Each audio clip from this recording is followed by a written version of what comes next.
Tell me what thy lordly name is on the night's Plutonian shore.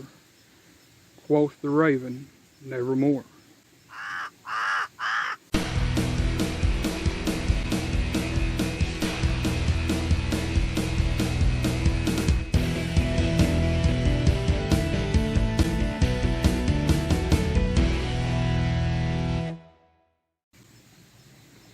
There is a creature, a family of creatures that live upon the earth that represent death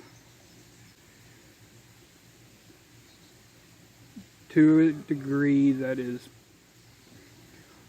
probably not rivaled by any other. They are highly intelligent, and they are seen as a symbol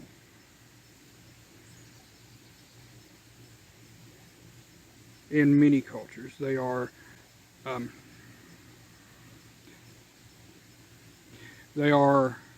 trickster to some Native American tribes. Odin has a pair. Odin's two ravens flies across the world every day and brings back news to Odin. They perch upon his shoulders and whisper into his ears all the things that have went on in the world. The Morrigan, a Celtic deity, one of three sisters, is represented by the crow and is said to be able to shapeshift into a crow.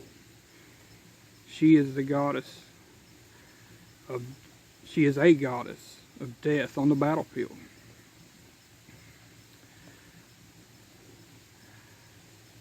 On this day, October 31st, what many call Halloween,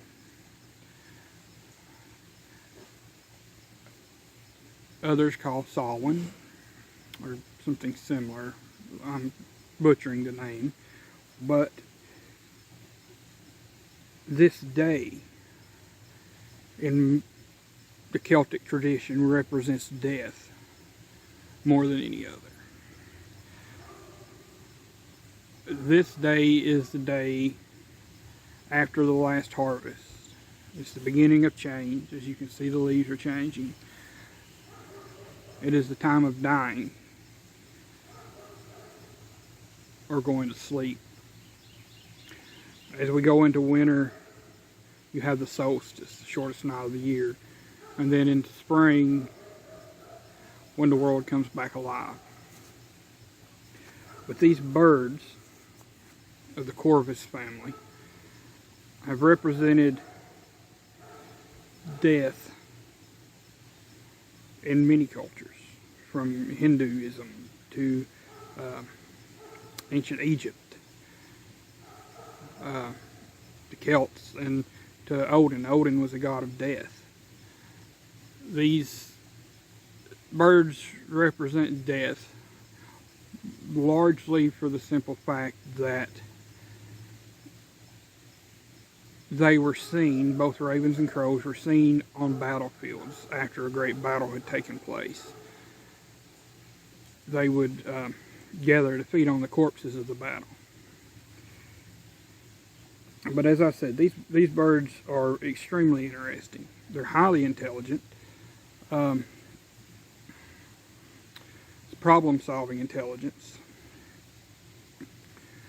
Some estimates of ravens have said that they were as intelligent as a 6 or 7 year old child, if not a little older child. So Edgar Allan Poe, when he wrote The Raven at the beginning of my intro, this bird that he had called Demon, he was talking about Lenore. He was searching for Lenore. I'm not for sure, but I take it that Lenore had died. And I'll read the first few lines. Once upon a midnight dreary, as I pondered, weak and weary, over many quaint and curious volumes of forgotten lore. So he was, according to this searching text, he was sorrowful for Lenore's passing. And the raven came and set upon a bust above his door. And in this, to me, as personally, the raven symbolizes death even in his story, or in his poem. Again, they were seen on the battlefield a lot. Ravens and crows, or carrion birds. I'll tell you a story.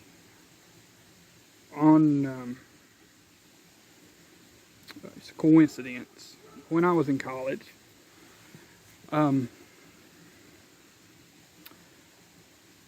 of my roommates, his name was Shui. He was from China. We were walking back from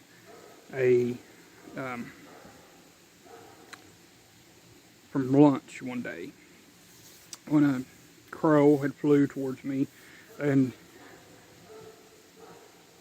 or flew towards us, I should say. And it kind of adjusted its course and flew right above my head, barely missing my head by just a few inches.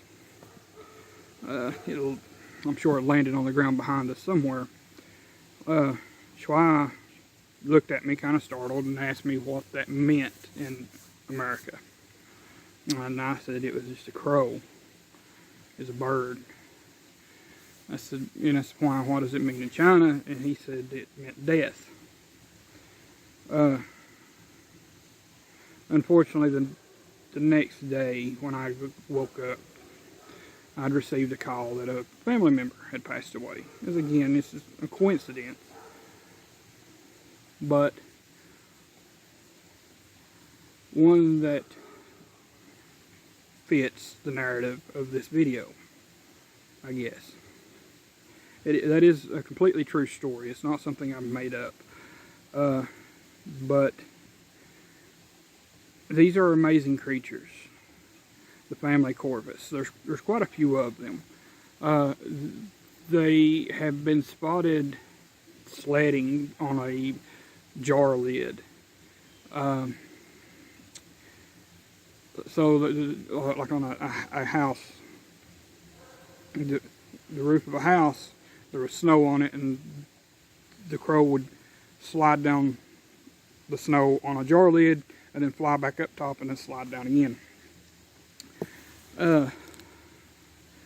They have been spotted. They've been spotted doing a lot of curious things. They're thieves of things shiny. A lot of times, and they can speak. It's not just parrots and mighty birds that can speak. If a crow or raven, the raven is really well known for it, but crows are too. If you have one, though it's illegal to have one in Tennessee, they can pick up languages, mimicking languages as parrots do. So they are very interesting creatures. They've always kind of held a spot for me, for the simple fact that when I was really young, in Kentucky, my grandparents had some crows, and they were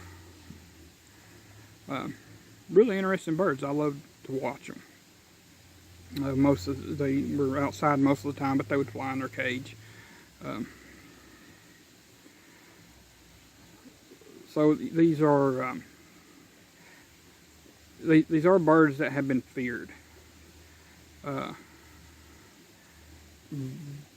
a lot of different people, for the simple fact that people thought that they brought death or they meant death. But they're just highly intelligent birds. And if you ever get a chance to, say, at a zoo, or just out walking and see a murder of crows, which is a group of crows. Oddly enough, they're a group of crows. It's called a murder. But if you get the chance to observe them, I suggest taking the time to sit and watch. They're fascinating, and they are steeped in folklore. I mean, they're all throughout folklore in many cultures. From Greece to Rome to even in the Bible, when in the Bible where it speaks of the flood of Noah, everybody remembers the dove that Noah had sent out, but the first bird he had sent out was a raven. So I just wanted to make a short video. I was going to do a different video, but I wanted to make a short video on Halloween and cover something Halloween related. And crows are definitely Halloween related. Crows and ravens. So, happy Halloween, happy Samhain. You all have a great day. And I'll see you again soon.